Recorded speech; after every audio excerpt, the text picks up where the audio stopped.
Hi guys, it's Claudia here to explain page 2 of the multi-board 7.0.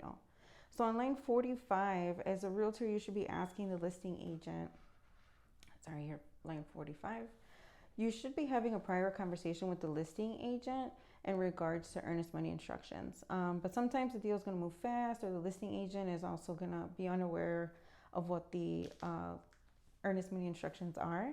So you can ask them. It might most of the time be seller's brokerage. Could once in a blue moon be the buyer's brokerage, but you can't go wrong with selecting as otherwise agreed by the parties. So that's always your best bet. In regards to line 49, I apologize. This is your closing date.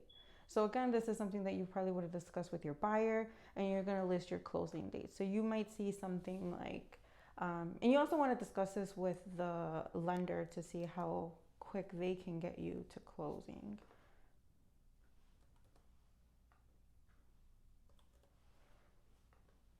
So that's the format I like to use. When it comes to line 55, down here in our financing section 7, keep in mind that you only want to select one of the subparagraphs. So it's either going to be A, B, or C. So we have A. Make sure that you initial here. You have your client initial if you're going to select a loan contingency. What you want to fill out on here is most of the time going to be on your pre-approval, or again, you can ask your loan officer.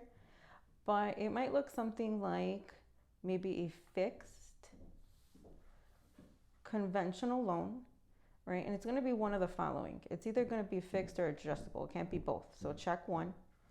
Check one of the following. It's either going to be conventional, FHA, VA, so on and so forth. So in this case, we're going to select conventional. And for how much? So, they're going to put money down and they're going to finance the rest. So again, that's going to depend on, each client is going to be different. So it might look like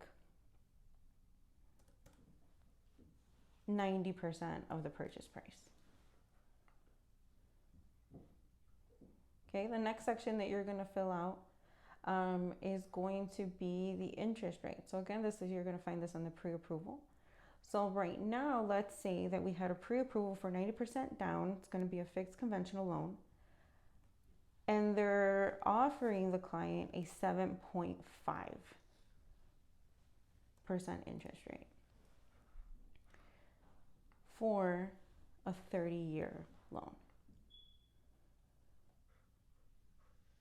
Okay, now this next section, again, considering that this is at a 7.5, let's say that the loan officer discusses with your buyer that they might be able to buy down the rate. So which means that if they pay some money up front, they have some upfront costs, they might be able to lower this to a 7%.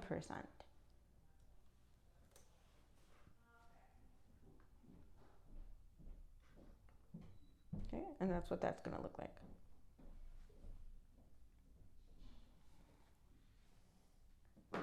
Moving on to line 84. You have a cash transaction with no mortgage. So like it states here, this is going to be all cash. So if they're lucky enough to have saved all the cash up, that's what they're going to use. Or maybe this is going to come from a previous sale. Make sure that they initial the bottom of the page.